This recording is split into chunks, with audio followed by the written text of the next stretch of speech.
Hi, my name is Jasmine Wigfall. I'm the Legislative Director here at Social Security Works, and welcome to our September SOAR office hours. For those of you who are new, SOAR is a program that we created to ensure that seniors are equipped with all of the information and resources they need to advocate for a protected, a strengthened, and expanded Social Security system.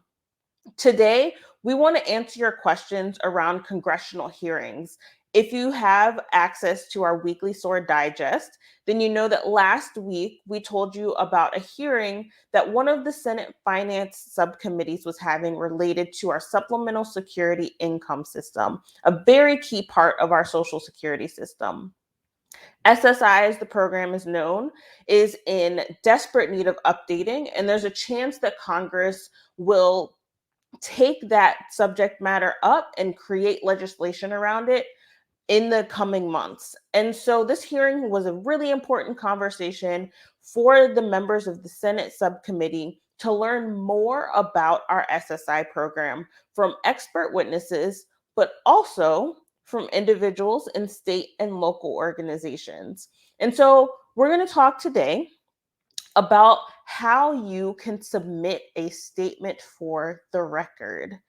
During these congressional hearings, like I said, we're really used to seeing members of Congress sit around the dais and they hear from experts, people from really big national organizations, sometimes from government agencies, sometimes even regular people to telling their stories and making their expertise known to the committee.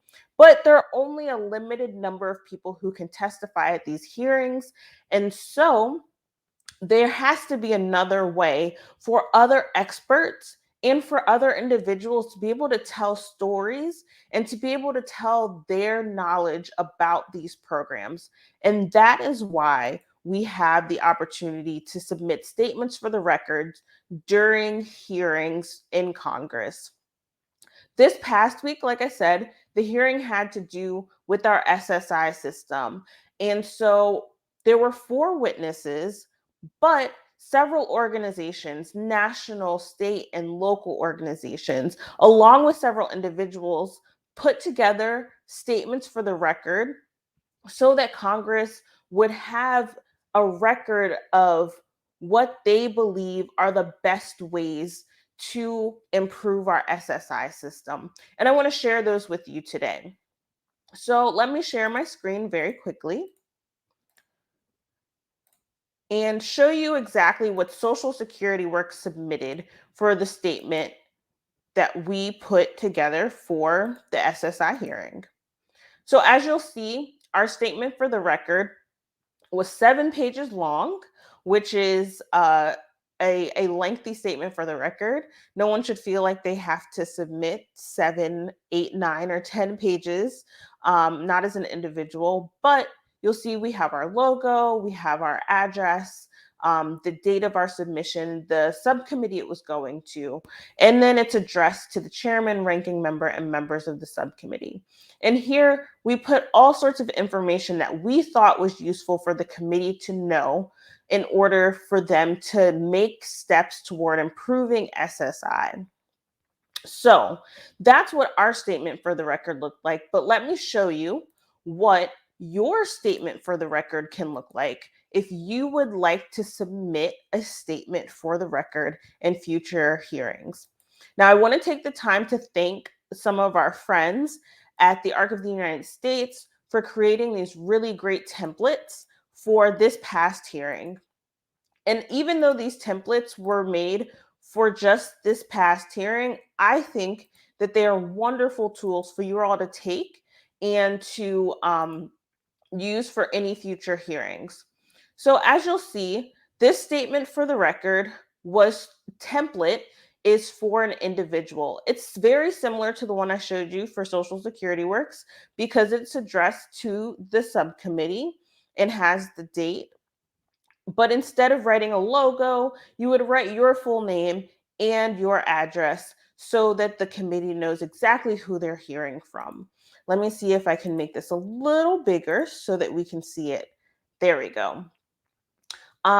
But here you'll see the template changes a little bit. So instead of maybe facts and figures, an individual would want to tell the subcommittee or the full committee, depending on who's having the hearing, about their story related to the hearing topic.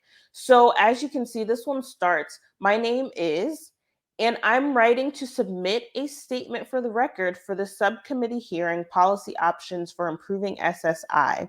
And then it goes into my family member, or my friend rely on SSI and the program desperately needs to be updated. Following that, the next paragraph is a place for you to go into your story, whether that's about you, whether it's about your family member or your friend. You can talk about how this program affects you and why you believe it needs to be improved. And that again applies for any topic, for any hearing related to Social Security. If we have a hearing in the future that's related to Social Security and a particular bill that you like, the same thing applies. You can write your story and why you believe that particular bill or why Social Security in general needs to be expanded and why it needs to be strengthened. So, again, like I said, this was written just for the SSI hearing that was this past week, but this template could be used for any hearing. And again, this opportunity is available for any hearing. Any public hearing from Congress, you can submit a statement for the record. I want to go into showing you the local and state organization template because I know a lot of you represent or you are a part of a local or state organization that may want to get into submitting statements for the record as well. So let me share my screen one more time. And we are going to look at the state and local template that we used for this past week's hearing. Once again, I will make it a little larger so that you can see more easily. So very similar to the Social Security work statement that I showed you earlier, you'll want to copy and paste whatever your letterhead looks like, whether that's just the logo or if it's just your address and full name of the organization. You'll want to add that to the top of the statement for the record so that the subcommittee knows who it's coming from. And then you want to talk a bit about your organization, why you're interested in the topic, and then talk about how this topic is related to your organization. Let me see if I can reload this quickly so that it's not obstructed by words. So, again, your organization's information, who your organization represents, and why you care about this topic. You can include stories maybe from your members or people that you work with and that you know depend on SSI in this case. But again, if it's about Social Security, you can write things about people who depend on Social Security.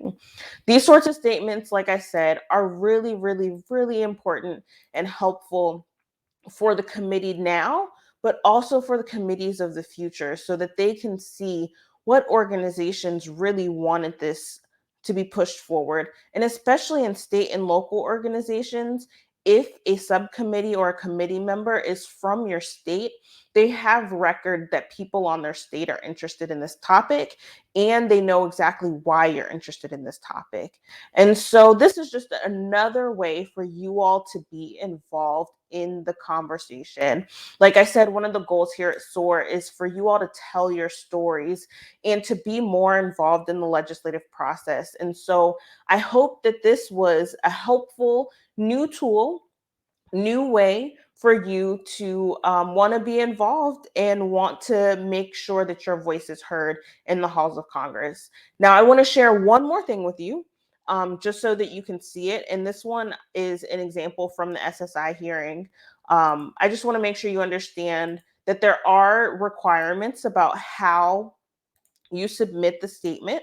So I implied earlier that Social Security works for a 7-page long statement for the record, but that you do not have to write anything that long. Now, if you are say the other way around, say you want to write 20 pages for the hearing, let me show you on the Senate Finance website exactly what their requirements are. So they actually have here at the bottom of their hearing notice a list of requirements for the statement for the record. And you'll notice here that they want it submitted as a Word document, single spaced, and not exceeding 10 pages in length. So that means that you could write one page, but you can't write 20 pages. You have to stick to their requirements and make sure that you are submitting any statement for the record exactly how the committee requires. And each committee has a website and they will make it clear what the requirements are for you to submit the statement for the record. They go on to say that you have to have the title and the date of the hearing included. Also, the full name and address of the individual or organization has to appear on the first page of the statement. Lastly, statements can be accepted not just before the hearing and not just on the day of the hearing, but they're actually usually accepted up to 2 weeks following the conclusion of the hearing. And that's pretty standard amongst the committees. So once you write your statement and have it put together, whether that's before or after the hearing, you usually email it to the committee, and each committee has their own email address. You'll see here for the Senate Finance Committee, they have statements for the record at finance.senate.gov. They also have a opportunity, if you would rather mail the statement to them, you can actually print it and mail it to the committee. And like I said, each committee has their own instructions, and so you'll have to go to the committee websites to figure out what each committee's rules are for submitting statements for the record. So that's all the information I have for you today. As always, thank you all for joining. If you have any questions, you can always reach out to us at soar@socialsecurityworks.org. We'd be happy to answer more questions about statements for the record. Or if you have questions about other Social Security related things, please feel free to reach out. We always want to encourage you to share SOAR with your friends and your family. To get started, you can visit socialsecurityworks.org/SOAR. And if you're interested in any of our other advocacy work, just please reach out to us, socialsecurityworks.org, and you'll see all of the information there, our statements, all of our letters, all of our congressional advocacy work is there. Thank you again, like I said, for joining us. We'll see you again in October. Don't forget to submit any questions that you have on our SOAR website. Take care and stay safe.